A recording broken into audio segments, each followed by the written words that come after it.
Përshëndetje shikues emisionit Zgjahu, po ritakohemi edhe këtë të shumë emisionin e parë të vitit 2026, një vit i ri, një fillim i ri si gjithmonë me biseda që neve do na zgjojnë mendjen, zemrën dhe shpresën për të ardhmen në vendin tonë. Sot ju presin intervista shumë të sinqerta, histori jete dhe mesazhe që na kujtojnë se pse ja vlen me vazhdu përpara. Në pjesën e parë të këtij emisioni kemi një mysafire shumë speciale. Kemi Tringa Berishën, influencere, blogere dhe autore e librit Një copë shpirti.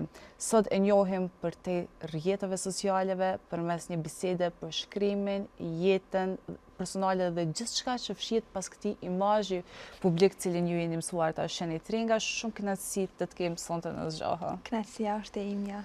Tring, si ka filluar viti 2026 për juve?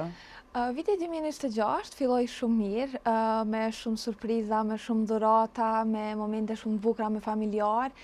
Ne kemi kështu edhe bashkë me platorin, pasi të mbarojmë vitin e ri, qofton tek familja ime, qofton tek familja e platorit, gjithmonë me u bo bashkë me Elonën edhe me Kanin, janë fëmijët e Lorës, kështu po jemi shumë të lehtë me ta dhe jemi një katërshe kështu fantastike dhe gjithmonë ikim në fshat edhe kalojmë një vikend tjetër bashk, kështu që viti i ri nisi shumë mirë, nisi shumë bardh, e rrethume me njerëz që me të vërtetë i dua edhe më dojnë. Kështu që ishte një vit i mbarë me shumë plana, pra bëra edhe një planifikim kështu të vitit se si do ta kem dhe shpresoj pra të vazhdoj kështu si nisi. Si ka filluar. Edhe pikërisht për këtë desha me të pyet Tring se cilat janë ato qëllimet për vitin 2026 që ke pikësinimet ti arrish këtë vit. Është shumë interesante sepse unë gjithmonë bëj një planifikim edhe planifikimet i shkruaj.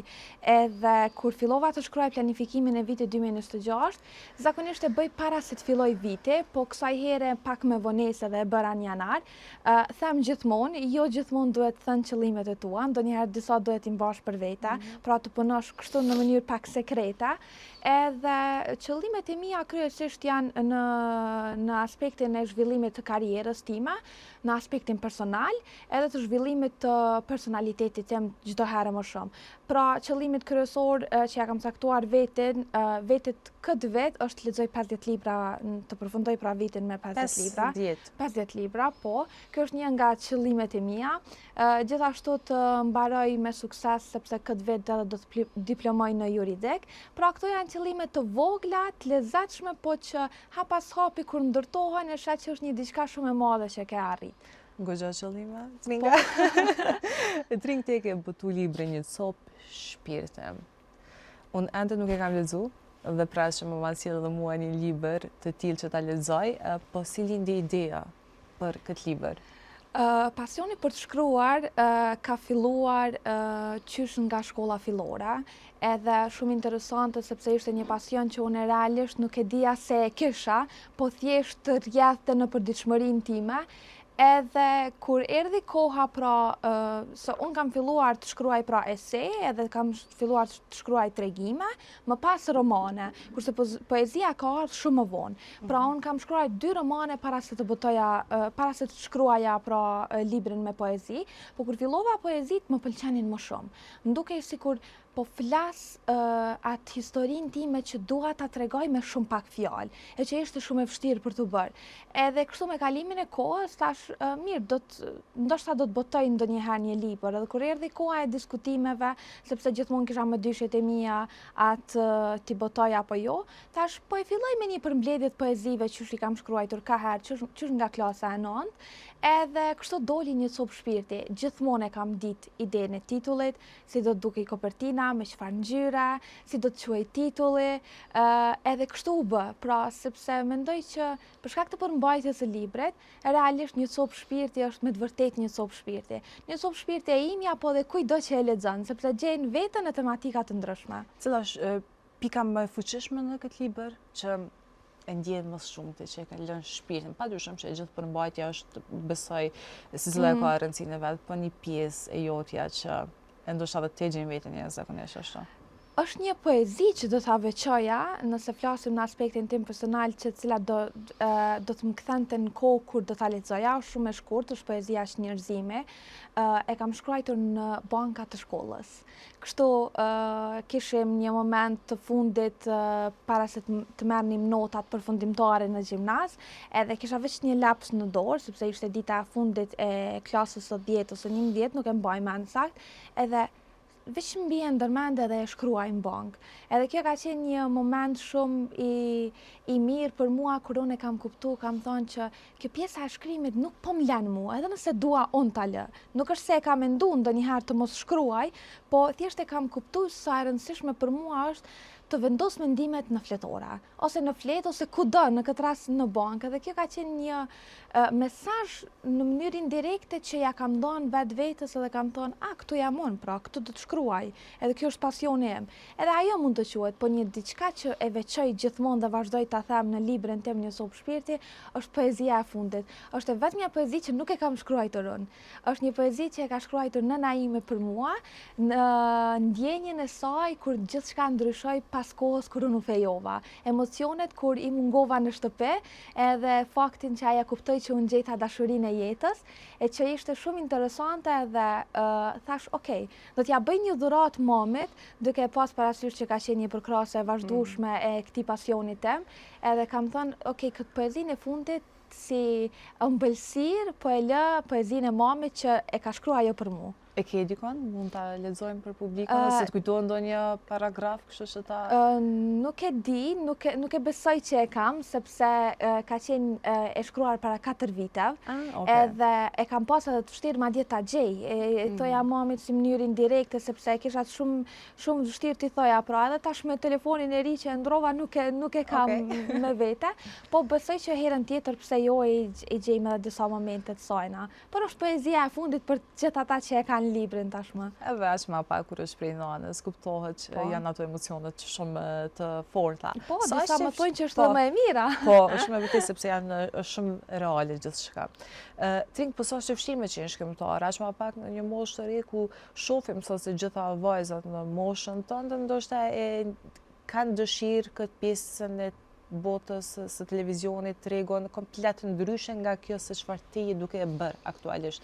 Ndoshta duke e bërë diferencën, sa është vështirë me qenë shkrimtare? Sa bëj diferencën në këtë aspekt nuk e di, po mendoj që secila vajzë ka këndin e rahatisë së vet. Nëse një vajzë gjen këndin e rahatisë në modë, le ta bëj një gjë të tillë, le ta doj veten edhe le të bëj atë që e don. Nëse një vajzë gjen këndin e rahatisë të qenë të influencera, por çka unë do doja dhe të thoja, që kudo që ti gjen veten tënde, kudo që ti mendon që je më e mira në të, padyshim që bëje, por gjithmonë prioritet të jetë edukimi dhe arsimimi yt. Sepse kur ke një edukim dhe një arsimim të mirëfillt, ti si person, sidomos për vajzat, sepse bëj gjithmonë apel kështu, sidomos tek vajzat ta kenë një gjë të tillë, mendoj që do ta dinë më mirë se çfarë duan në jetë. Jo se nuk e dinë, por gjithmonë do ta kuptojnë veten më shumë.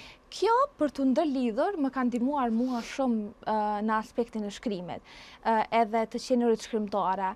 Nëse e bën diçka, sado që e vështirë është, vështirësitë harrohen. Unë e kam pas shumë të vështirë në krejt periudat e librave të mi të shkruar, që i kam shkruar, sidomos romanet, sepse romanet janë goxha të vështira për të shkruar.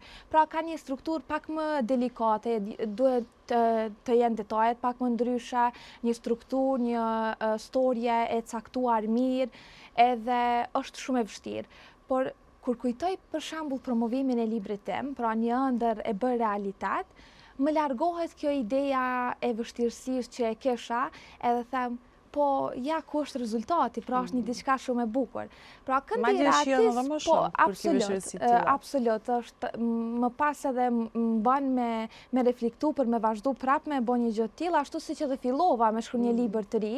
Tash në këtë vete dhe e ndrova madje edhe zhandrën, sepse unë shkruaj zakonisht dramë, romancë, edhe nuk shkruaj ndonjëherë kreme thriller. Këtë vetë fillova një ide me kreme thriller, po të shohim se ku do dalë. Mirë. trinj për ndalem edhe tek një pjesë tjetër e cila është shumë e rëndësishme dhe gjithmonë diskutohet në emisionin tonë, që ne flasim shumë edhe japim shumë prioritet pjesës së shëndetit mendor, sepse ne kur mundohemi të krijojmë karrierë, ajo nuk është e lehtë, sepse nëse do ishte e lehtë, do e bënin gjithë. Njerëzit shumë shpesh ndoshta pas sfidave të mëdha të cilat ballafaqohen rrugës, ata ndalen sepse dikush nuk e ka forca me i kalua ato. Cilat kanë qenë sfidat më të mëdha të tringës? Sepse jeta është shumë gjatë, po deri në këtë moshë cilën jetë tani, sigurisht që gjithë secili përballet me vështirësitë e jetës, të cilat janë të pashmangshme. Cilat janë ato sfidat e tringës që ti i ke kalu? Unë kështu në jetën time, jam edhe mundohem të jam një person shumë pozitiv. Andaj edhe lëboj që njerëzit të punojnë shumë me veten, sepse kur punojnë shumë me veten, arrin deri te kjo pika që ndikimet nga rrethi dhe të tjerët janë me ndikim shumë të vogël, sepse është absurde të themi nuk kanë ndikim as pak.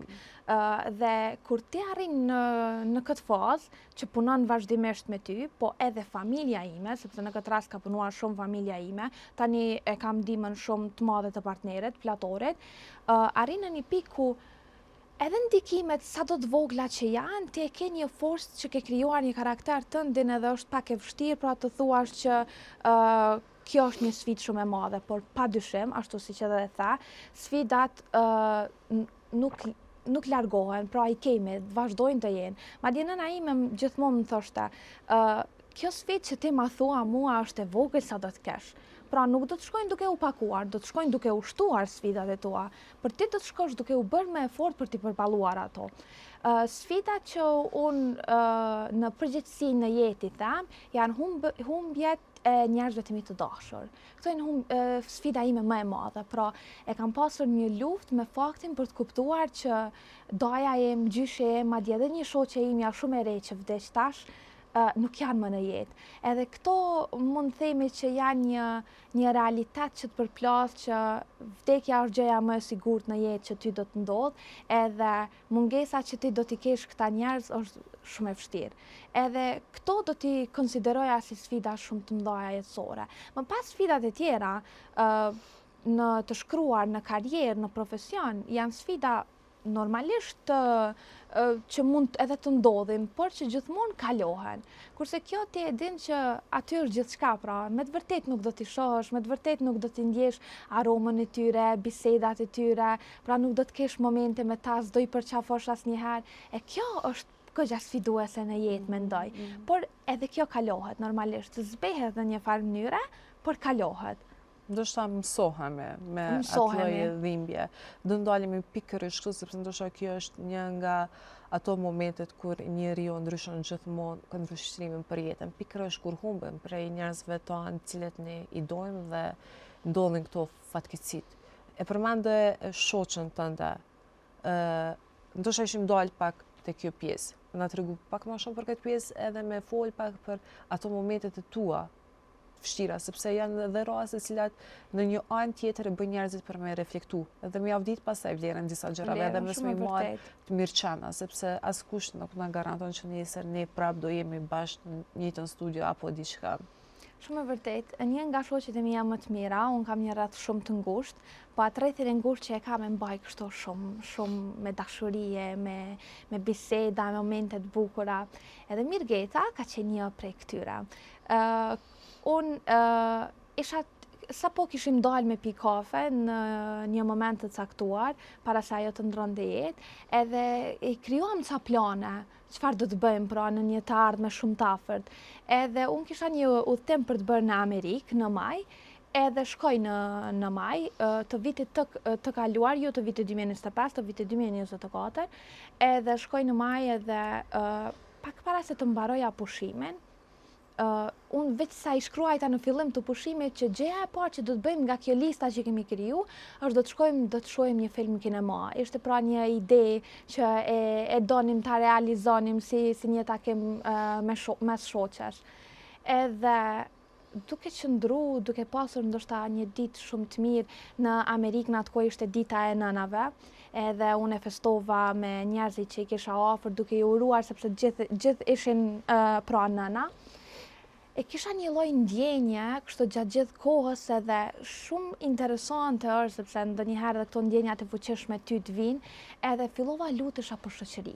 Ishte shumë interesante, plus çështja kohore në Amerikë me Kosovë, e bënte atë diferencën e vete edhe unë filloja dhe thoja, nuk e di pse gjithmonë lutem për familjen, gjithmonë lutem për njerëzit e mi të dashur, po kësaj herë me të vërtet dua të lutem për shoqërinë time. Se kam një shoqëri shumë të ngushtë edhe njerëz shumë të ngushtë që janë pak në numër, edhe tham po lutem për ta, se kam bërë ndonjëherë, po dua t'i vlerësoj më shumë. Edhe po sa mbarojnë këto lutjet e mia, marr telefonin edhe shoh në rrjetet sociale tek familjarët e Mirgetës, lajmin që ajo kishte ndruar jetë. Hyra në dhomë, nuk doja të prishja pushimin miket që isha me të, shoqërisë saj, nuk doja as ta flisja me askën dhe u akumulova. Pra, kaluan 2 ditë, 3 ditë, nuk e përmendja, flisja gjatë gjithë kohës me motrat e saj, sidomos me motrën e madhe, djellëzën, edhe gjithmonë nuk e besoja. E mundoja gjithmonë t'i ikja ideës që unë kur të kthehem nga Amerika, unë do të takoj atë dhe do të shkojmë ta shohim të vërtet filmin që kemi caktuar të shohim. Edhe filloja lexoja bisedat, po unë para një jave fola me të. Unë e dija që kishte pasur pak probleme shëndetësore, po nuk e besoja që do ta merrte aq shpejt. Edhe kjo ka qenë ndoshta një goditje shumë e madhe për mua, sepse e kam dashur, do të thotë vazhdoj ta dua si njeri, e kuptoj se gjithmonë e kam ditur sa e veçantë, sa e mirë është, po kur e humba si ja di ta vlerën më shumë çdo momenti që pata me të, edhe si e mallkova pak kohën ku nuk e kam kalu me të. Edhe ishte shumë shqetësuese edhe shumë e mërzitshme për mua, po e kalova pranë familjes së saj, pranë njerëzve të mi të dashur. Pastaj kur u ktheva në Kosovë? Kur u ktheva në Kosovë, gjën e parë që e bëra, shkova tek familja e Mirgetës. Shkova veç vetë. Mora makinën, shkova në Soarek, sepse Mirgeta është e Soarekës, pra ishte e Soarekës, edhe shkova me njëherë tek familja e saj. Kur pash motrat e saj, po edhe kur pash babajnë e saj, nënën e saj, dhimbja u shtua edhe më shumë. Se thash, po unë këtu që qaj e mërzitem se kisha shoh që këta që janë familjar, po vlen për të cekur që njerëz si Mirgeta, edhe unë gjithmonë e them edhe e ngushëlloj pak veten me këtë pjesë, sepse edhe doja jem vdeshiri, në moshën 35 vjeç, them, Zoti i do njerëzit e mirë afër vetës. Edhe Mirgeta ka qenë mrekullueshme. Ka qenë një njeri që rrallë herë është gjendur në shoqëri, në rrethana, edhe ishte person i prerë që dinte të thonte jo, dinte të thonte po, kishte qëndrimin e saj, kishte bindjet e saj, nuk dilte nga kornizat e saj, po ishte shumë e dashur. Të njëjtën kohë edhe shumë e butë. Edhe gjithmonë thoja, po ti kështu cëllën anë të kuptojnë ty që je e prerë apo je e butë, po gjithmonë e kishte atë kombinimin perfekt të një shoqe edhe të një vajze të mrekullueshme. Madje edhe me studime ishte mrekullueshme. Prindrit e saj edhe treguan arritjet e saj që ajo kishte në universitet, në pjesën e masterit që nuk arriti ta përfundoj, pra ai ishte në procedurë të përfundimit. Edhe në gjithçka, në çdo sferë që unë e sheha Mirgetën, edhe që e kam parë, edhe para se të ndronte jetë, sepse ky mendim nuk është se ndroi jetë edhe krijova unë një lloj empatie. Jo, me të vërtetë ajo ishte mrekullueshme, por që për t'i jep kështu një përfundim, jeta është e tillë dhe sa do e mërzitshme të jetë, thjesht e kuptojmë që ndonjëherë Zoti me të vërtetë i do njerëzit më të mirë afër vetës. E kam shumë të rëndësishme edhe një pjesë këto tringa, sepse nganjëherë janë edhe ato fjalë më rëndësishme, këto momente thuhen tek varrezat. As më pak kur ju nuk e keni pas një mundësi, një lamtumi, një përshëndetje dhe keni pas një plan që kur do të vijë në Kosovë do takoheshit. Ke qenë pasaj tek varri i saj? Te Mirgeta jo. Nuk e kam pas guximin, sa herë mendoj edhe flas me motrat e saj, sidomos me djellëzën, nuk kam pasur akoma guxim të shkoj atje. Nuk e di, mendoj që është pak një farloj ikje e realitetit që po e bëj her pas here kur kujtoj Mirgetën. Edhe thjesht nuk kam shku. Krahas gjyshit edhe dajës, që shkoj shumë shpesh, edhe e kam goxha afër, edhe e kam kalu këtë, sepse ka kalu edhe një periudhë me afërt, kjo e Mirget është këto 2 vitet e fundit, është pra e freskët. Tek daja dhe tek gjyshi shkoj, edhe flas. Edhe të ndihmon shumë.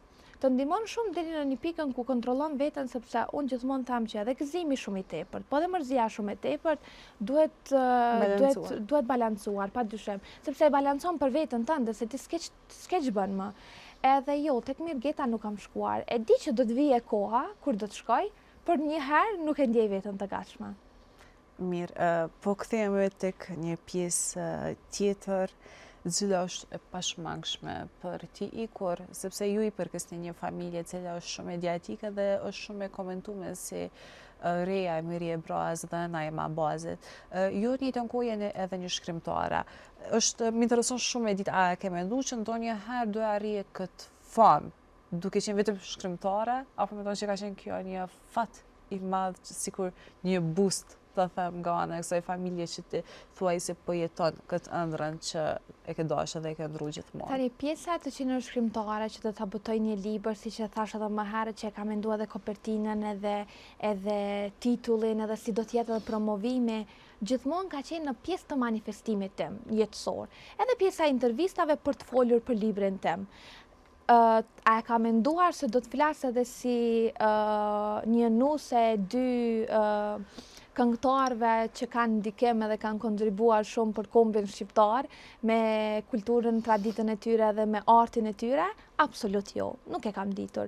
Unë platorin e kam pasur shok me vite, edhe madje edhe në periudhën që ishim shok nuk është se kisha ndonjë ide që do të përfundoja në lidhje me të, por u dashurova.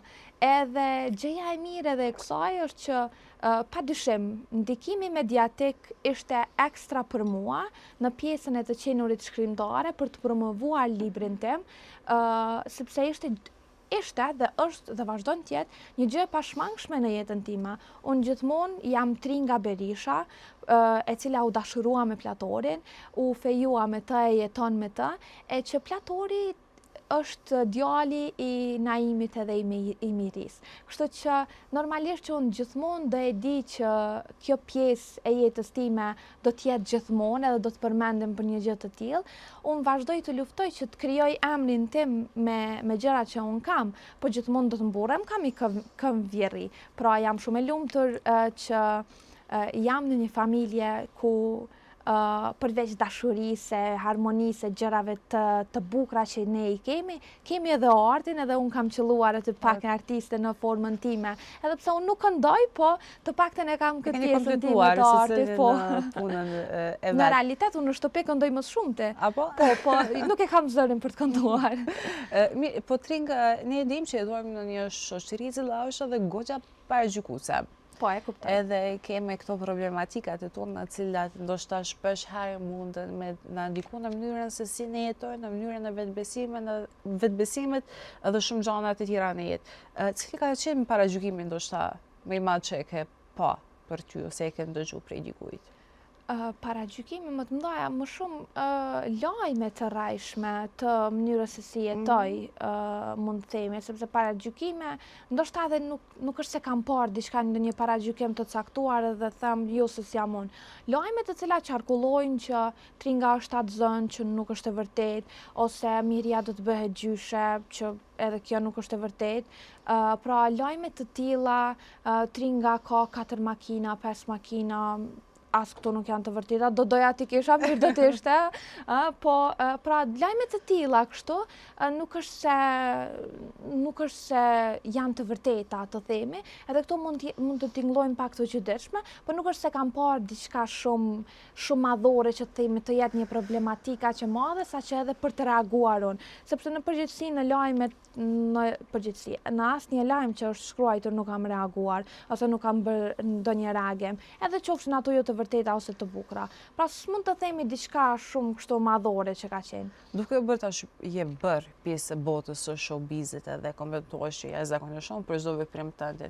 A mendon se ta ka lehtësuar kjo pjesë jetën apo ta ka vështirësuar në disa aspekte? Kjo më pas shihet në sfera të ndryshme jetësore, në etapa të ndryshme jetësore.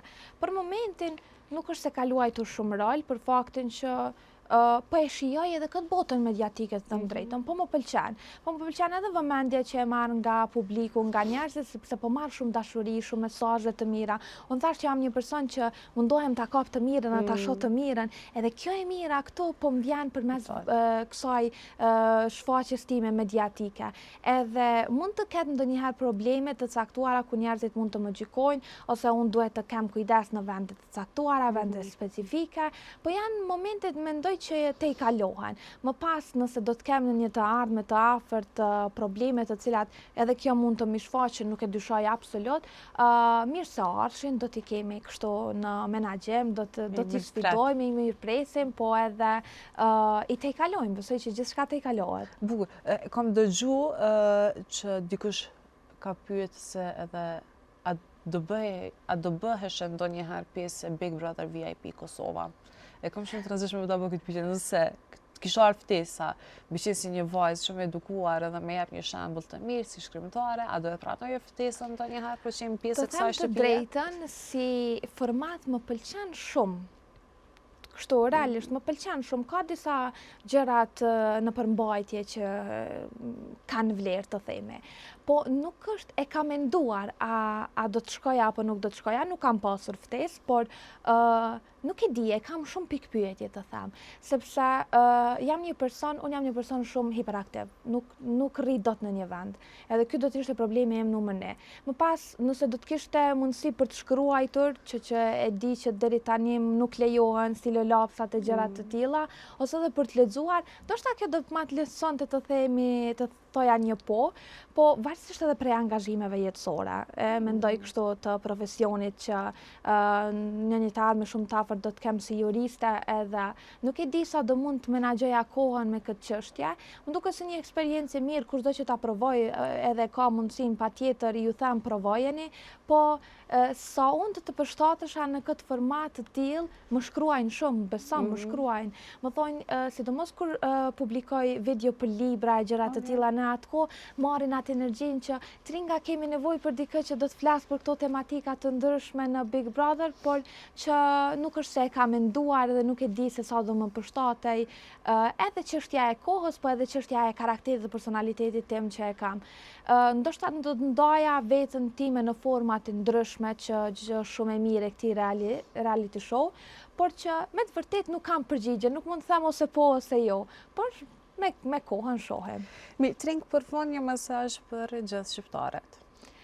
Mesazhi im gjithmonë vazhdon të jetë ta duan njëri tjetrin, ta respektojnë njëri tjetrin, ta kenë energjinë pozitive, të nisin me një mendje të hapur e të ndritur, ta duan familjen e tyre, të kalojnë sa më shumë kohë me familjen, sepse kemi ardhur në një kohë ku që e kemi pasur ne shqiptarët shumë, kemi filluar ta zbehim pak e nuk po më pëlqen, pra duhet të kalojmë sa më shumë me familjarët tonë kohë, t'i duam, t'i respektojmë edhe të kalojmë kohë sa më shumë me ta, edhe mbi të gjitha të punojmë sa më shumë me veten, sepse gjithçka nis nga vetja. Kur respekton veten, e don veten, punon me veten, vazhdon të rregullosh ato elementet e karakterit tënd, të personalitetit tënd, më pas çdo gjë në këtë botë është më e lehtë dhe më e mirë.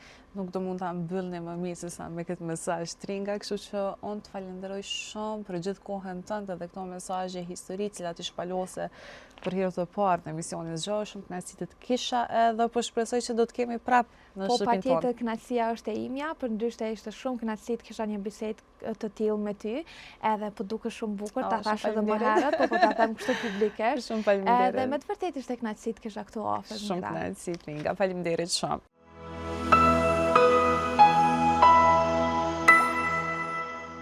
Atëherë të nderuar shikues, po rikthehemi në pjesën e dytë të këtij emisioni, me ne sonte në studio është Albi, një djalë që jeta e ka dërguar në shumë drejtime, sport, MMA, muzikë, film, një rrugtim fitore, lëndime, ndalesa, por edhe një kusht fillime të reja.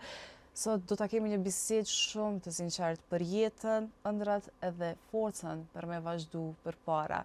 Ai ka ardhur ekskluzivisht për emisionin Zgjohën nga Finlanda, direkt në studion tonë. Albi, shumë kënaqësi të kemi sonte. Faleminderit për ftesën. Urime për studion, edhe pse më tregove më herët që 3 vjet e keni. E keme, është shumë e vërtetë. Shumë urime edhe Po sukses. ty të kemi për herë të parë, kështu Po. që faleminderit shumë që je sonte me neve e që sot e do e kemi një bisedë gjatë për gjithë këtë rrugtimin tonë, që është goxha larmik të thamë ashtu. Ka shumë ndryshime dhe ekstreme njëkohësisht. U konë një rrugë e shtirë edhe me plot befasi deri sot. Edhe ka ndodhur shumë ndryshime që si kisha imagjinu kur, po apet jam në një vend ku jam shumë falenderues. Okej. Albi, për me dalë këtu po nisemi që nga femëria jote, Po. po e tregojmë kështu historinë që Po. nga fillimi të duat të para, pra prej lindjes në Finland. Po. Kështu që sa ka qenë e vështirë kjo, na fol pak për atë periudhë. Po prej kur im koni vogël, e kumni veten që nuk jam vend ku duhet me konë. Si me konë jashtë prej vendit ku duhet me konë unë. Se që ashtu më kanë këshyrë gjithë, o kupton? Edhe kur im konë fëmi, jam hallakot pak për këtë arsye.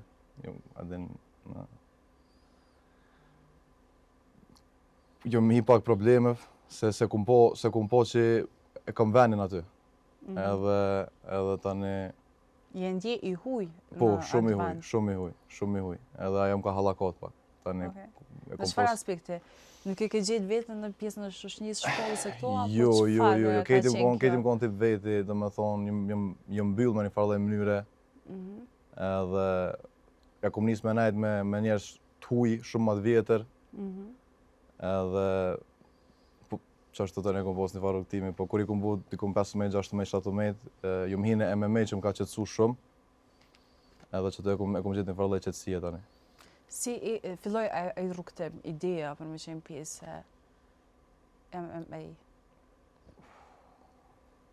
Është një sen që nuk krenuar shumë, po jashtë sportit kum bo probleme pak. Edhe kum po shef morrej, po në ato e kum pas edhe mrena kështu, edhin shpirtnisht, edhin është sport i bukur, edhe është art.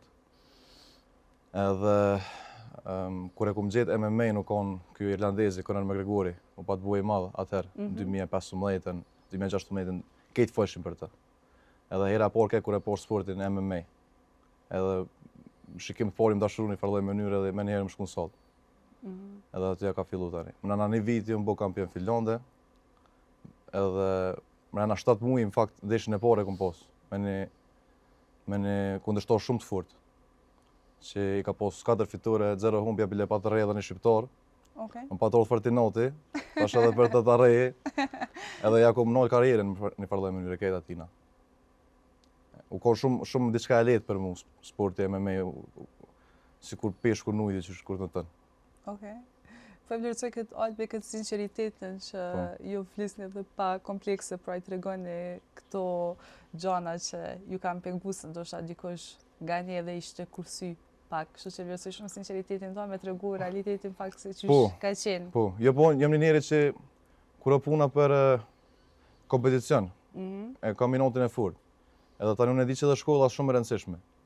Edhe unë në shkollë si më kom fort aktiv. Për këtë arsye që edhe mësuesit që shumë kanë fol, nxënës tjerë që shumë kanë këshyr, edhe unë se kom një veten që e kam vënë aty, që shtetë i huj. Tani ma vonë kom menu që se unë e di çfarë aftësie kam. Ma vonë kom menu që pse i kom pas notat e këqija, edhe më ka ardhi noti diçysh. Po tani e kom kuptuar kur kom reflektuar fëminit tam, e kom kuptuar që është arsye. Po ke bisedu me familjarët, me prend për këto probleme çka të kanë thonë ata? S'kan kur që më dojnë pozitivitet. Më thujnë, adin djolja më së këshirë kështu, këshirë, adin me pozitivitet e sa në vene, po u konë qa u konë, tash po ta thëmë edhe ty, edhe njerëzve që na ndëgjojnë, qëllimi jam është më këthy në Kosovë. E po? Po. Okej. Po më janë shumë mirë, sepse shumica ne jemi aktualisht në një periudhë ku Kosova po ballafaqohet me shumë sfida dhe kemi pas një rritje goxha të madh numrit të ikjes së të rinjeve për me lëshu këtë vend dhe për me dalë mirë tu jashtë vendit për shkak të jetesës. Edhe është goxha deklaratë interesante që ti je lindje rrit atje, edhe ta syne me këtë kthehesh edhe me zhvillu karrierën tonë në Kosovë. Unë e kum po, domethënë, bobën tem, nonën tem, kur vinë në Kosovë, kur largohen, çfarë ndjenje është, kur i lojnë vetë. Edhe për mua shumë më rëndësi traditat tona. Edhe unë menoj shumë larg. Unë për shembull jam një dhimbje aty, unë i moj të tradita të sene, gjuhën për shembull, po fëmia i fëmijës tem ka më pas një jetë shumë të lehtë që atë nëse i rriti jashtë, aty nëse s'ka më javni fort nashta, edhe. Dhe shumica për shembull që dolën jashtë, ja bojnë fëmijëve vetë dush më martu me shqiptar ose shqiptare. A mor dolën jashtë. Është një sen shumë e vështirë. Për çfarë ne duam u kthy këtu, vend temin, edhe këtu me pas një familje të ardhmen. Edhe mos me pas kësi lloj ballafaqimi aty që thonë. Po, shumë vërtet. Ai ne në misionin tonë shumë e trajtojmë edhe pjesën e shëndetit mendor. S'është diçka që ballafaqohemi ne gjithë në përgjithshmërinë tonë, e cila më herët as më pak kur njeriu dëshiron me zhvillu karrierën dhe me qenë dikush me realizuar ëndrat e tij, kuptohet që nuk është as pak e lehtë. Po je ballafaqur ti me këto probleme, me paragjykime, mungesë pastaj të vetbesimet, pastaj si pasojë këtyre njeriu vazhdon ballafaqohet me ankthje, me depresionet, edhe derisa ti mbledh gjitha forcat dhe ta shef dritën dhe dal nga kjo situatë. Po. Vetbesimin nuk kum pas gjithë. Po është fakt që vinë do ditë vështira. Kur ti mund të bëj gjithçka pikpyetje. Edhe aty ditë na vinë gjithëve. Nuk besoj që kërkosh është më thonë e ka jetën drejt kështu. Pozitiv gjithë, vinë ditë vështira. Për ata që kanë probleme mendore, veç nuk bë më ndërzu kur. Ka njerëz që unë e kum pa për shembull që nuk e kanë shnetën. Ata e kanë shumë vështirë. Dikush nuk sheh, është qërë, dikush se ka një kom, një dorë. Ka persona me aftësi të kufizuara, pra të cilët pa marrë parasysh këtyre. Po, unë kum pa njerëz me aftësi të kufizume, edhe prapë që ndojnë fort, edhe pozitiv. Edhe sado që ditë vështira më vinë, kur më kujtojnë këta njerëz, nuk e shoh drejt unë adin mu anku ose mu dërzu. Adin, do të me konë një fort, ama ditë vështira na vinë gjithve, edhe ditë vështira mujnë me vazhdu, ditë, javë, muj, me vite. Po duhet me qëndru i fort edhe me vazhdu. Bravo, Albe. Kjo është lloj pozitiviteti që po e përcjellim, pra që nuk kemi, derisa njeriu ka shëndetin në radhë të parë, nuk duhet pasur arsye për me u dorëzu dhe duhet me vazhdu me jetu jetën. Albi, ke qenë kampion i Finlandës në MMA, çfarë ndjeve në momenti kur e kuptove që përfundoi ëndra për UFC-n? U konë një moment shumë i vështirë një tem. Lëndimi u konë shumë i rëndë. Do më thonë muskulli i komës që të mrena më nga shkyte. Pra kjo ëndër është ndërprirje si pasojë një lëndimi me cilën ti je ballafaqur. Po, lëndim shumë i rëndë që nuk kthehet më. Që ka ndodhur para 4 vite dhe ndoshta më duhet me hi operacion edhe pak. Edhe pse ka ndodhur para 4 vite. U konë diçka shumë e vështirë për mua, se u konë ëndër shumë e madhe për mua. Me hinë në organizatën UFC, organizata më e madhe domethënë MMA-s. U konë ëndra jam shumë e madhe. Kur më ndodhe lëndimi, une pejtë që më konë thmi vogël, ku më shu tekste. Tekstin e pore ku më shu kur më konë 12 vjetë. Po veç për qef, kurse ku menu që më buhet profesion anaj sena, as nuk i ku më përkushtu kod pilot, po e ku më buhet veç kur ku më pos qef. Edhe në atë moment që ku menu ashtu që adin hinë muzik, plotësisht. Po sa një por që ku më buhet konë, unë hina në boks. Thash të rina në boks, aty s'ko nevoj me përdur fort kom, adin. Thash ti njerë në ring boksit, vetë so me thonë lam të mirë, sporte luftarake. Ushtrova për boks, se më nëjsha ma larkë që atë, veç do isha me arrit që to, hina më rej, më qilloj shqiptar. Edhe unë si shamsu, edhe më rej me shqiptar, se në Finland. Po sport, e përshëndes shumë njeri i mirë është djallësh, edhe deshin e kum fitu, edhe që aty i kum lanë durëzat tani, edhe masanej, unë e pa ta kriju labelin tem, se unë ja kum nis si menager. Të me thonë, një shok jemi u konë shumë tekst shkrues i fort, finlandez, edhe unë e pa tani si menaxher njëjtën kohë kur u lëndova. U konë shumë çudi qysh ka ndodhur ndryshimi, edhe pse se kum ditë që ashtu ndodh, ka ndodhur si vetë diqysh. Është kjo që një derë mbyllet një hapet? Është. Edhe për atu i të kem nis tani, ky ka pas shumë sukses të madh dhe ka shumë sukses të madh në Finland, me miliona klikime në Spotify dhe në YouTube. Okej. Edhe na i bojna këtë vetë. Gjithçka bojna vetë. Edhe rishum studio çdo ditë, se tash nuk shkojsha më në sport, veç palestër, edhin. Po. Edhe rishum studio çdo ditë, edhe unë tekste plot në magazin, një farë mënyre, edhe ja nisa tani edhe vetë me ngjizu muzike dhe çto jena tash për moment. A ka qenë muzika si lloj terapie për ty që me ushqeru nga këto pritime të cilat i ke kalu që duket mos me qenë edhe shumë të lehta? Po, gjithçysh më është mi thonë terapi. Po e ke ndonjë tekst që e ke shkruar që e ke gjetë vetëm plotësisht ato? Ndonjë tekst që e ke shkruar edhe që e ke gjetë vetëm shumë? Tekste shkruaj shumë, shkruaj ditë për ditë. Teksti është vetë unë jam teksti, çdo ditë. Të më thonë, unë e gjoj vetën në qatë tekst çdo ditë, çdo moment kur shkruaj, unë jam vetë teksti. E ke krijuar label muzikor cilën e cekë edhe vetë, Albi, po sa është e vështirë me menaxhu? Sa është përgjegjësi? Përgjegjësia e madhe është. Fillim u konë shumë vështirë se nuk e kom pas idenë çfarë do të më bëj, për me mujt me lancu një muzikë, për mi bo kontaktet që më vynë, të më thonë për me mujt muzikën me qitë jashtë, me bu publike. U konë fillim vështirë, po unë jam një njëri që kur hini rrugtimi, unë se kam gojle pse nuk e di qa ko për mas perdes. Edhin, e qeli perden këshyri. Qa maj me mësu, qysh me bëj qëto, sot dhe bëj qëto, nesra e di që do të me mësu diçka të re. Edhe qashtu të vinë sfidat edhe diqysh mësohesh me tu. Mësohesh që çdo ditë, biznisi e ka një sen. Çdo njeri që mirët me biznes edhe në këtë punë. Që kur janis një biznesi triti ka montor do sfida të reja që si ke ditë, se ty të vjen ideja, janis ti tash me përmbushat ide, po të vinë të sene që si ke menue. Edhe ditë për ditë shkon të bo ma let një farë dhe mënyre. Fillimi është shumë i shtirë teknikisht, se ka edhe sfida tjera, po teknikisht është fillimi shumë i shtirë, dhani kur e mëson këtë teknike një farë dhe mënyre, letësohet. Nuk është e lehtë. Po të jetosh mes Finlandës dhe Prishtinës aktualisht, sa është e vështirë? Edhe çka ka diçka që flan zemra në Prishtinë, mos shumëte? Dje kesh me vëllot themin, ja bona apenibre qiteri ja bona. Ma boni qiteri Çmyri ta, tash balla bash qiteri Çmyri, tash më knos. Tash kur vi këtu, tash veç erën kur e ni. Këti veni tash ma qetson shpirtin, është një ndjenje që s'poj me përshkru në fjallë letë, ma mirë se që thash thash. Si s'tash ma herët qëllimi është ma në Kosovë, edhe qatë uri jam të ndërtu. Po, familja si po e komenton këtë dëshirë tonë për marë në Kosovë? Familja jam, nona dhe baba, gjithë më kam përkra, me çdo vendim. Më përkrajnë shumë, i falenderoj shumë, i përshëndes shumë, ju dua, kjo është një sen shumë i mirë prej tyne.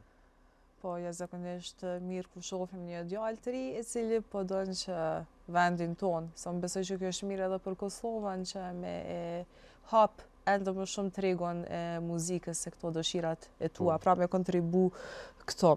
Mirë, Albi, po ndalemi edhe tek një pjesë tjetër. Njerëzit shpeshherë humbin shumë gjëra në jetë. Edhe kur humbim diçka, neve kjo sikur na ndalon, vazhdojmë për para.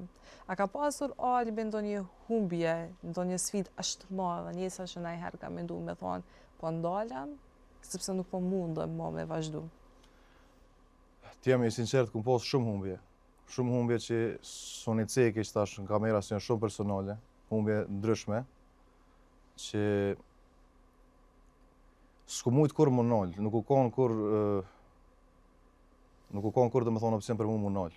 Kur heq, po jam konë vend ku jam nalë edhe ku menu qatë të ndodhë, pse të ndodhë, pse janë të orë ka sene shumë trona. E kum pyet veten edhe sa do që keq e kum një veten në atë momente, ai moment ka kalu edhe gjithë e kum pas një zonë në kry që më ka thonë nuk mënesh më nalë. Kur heq nuk mënesh më nalë. Po më e mirë që e shef prajetën kështu sa do vështirësi që ke, vetëm dorëzimi mos me qenë opcion asnjëherë në jetën tona. Kur, s'bën më dorëzu heq, e kam.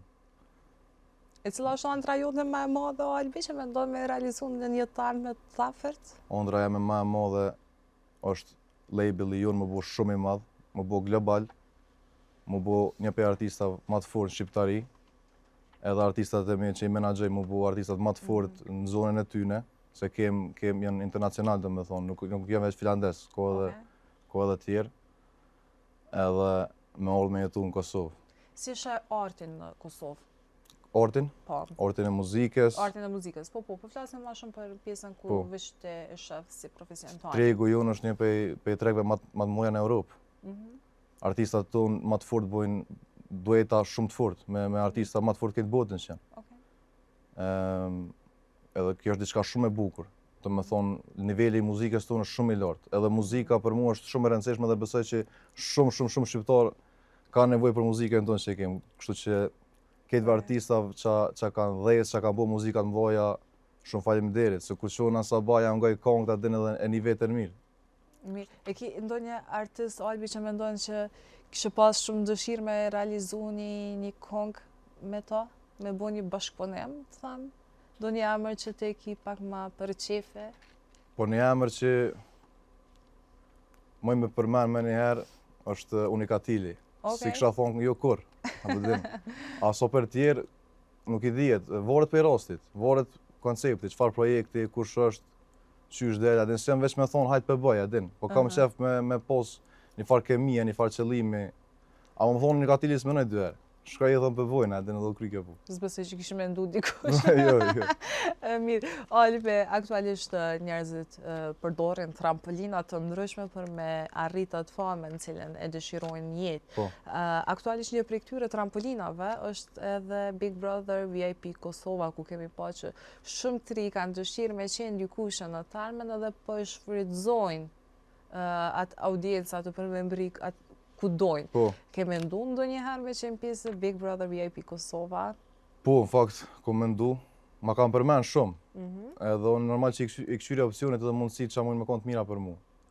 Ma kam përmen shumë edhe ju më konë si loj ofër më të kazu drejt, po tani jam tërhek. Pse? E kum kuptu që mas pari, sot loja Big Brotherit ku u shkue, nuk është ku u konë dikur. Dikur u konë me e mirë, që tash u prish pak, më të thonë drejten. Po kanë shumë presion lojtarët edhe qas po bujnë. Adin për para u konë pak një farloj elegancë, një farloj klase, që ka hu pak. Ka pas më shumë kritere edhe... Po. Edhe ti buesh pjesë asoj kulture, asoj shpis për një kur shumë gjatë. Edhe njerës shohin gjithë shka që po bënë. Edhe unë jem një njeri që kam që mi mojtë do sene privat, shumë sene privat, po nuk jem ashtu i msheft, me thonë adin të msheft, adin low key. Jam low key, po adin nuk mundona me konë shumë, që se s'manin fort adin, që është rasti. Po nuk isha imo, ja. Je tërhek pra, prej kësaj ke vendosë me punu fuqishëm në pjesën tjetër edhe për me zhvillu karrierën tënde. Albi, unë shpresoj shumë që kemi realizu gjitha antrat e tua edhe gjithë çka rritet kur i servohet puna e vazhdueshme dhe thjesht duhet me pas konsistencë në jetë edhe s'ka asgjë në këtë botë. Mjafton mendja e njeriut me imagjinu edhe pjesa tjetër ka me u realizu. Unë të falenderoj shumë që ishe pjesë e emisionit të zgjoj, ishe shumë kënaqësi me të pas sonte këto e vlerësoj mjaftonisht shumë edhe mundin për marrë që nga Finlanda dhe me shpalos gjithë këtë histori në studion tonë. Kështu që urojmë intervistën e radhës të kemi me shumë ato projekte dhe sukseset të tua cilat ti ke realizu dhe do të rikthehemi prapë në studio për me fol për suksesin e cilin ti ke imagjinu gjithmonë. Shumë faleminderit, ishte kënaqësi. Kënaqësi. Faleminderit. Atëherë të nderuar shikues, ardhëm edhe në fund të këtij emisioni. Ne shihemi prapë të shkunën tjetër me intervista të tjera. Natën e mirë nga unë, Mirë Beqe.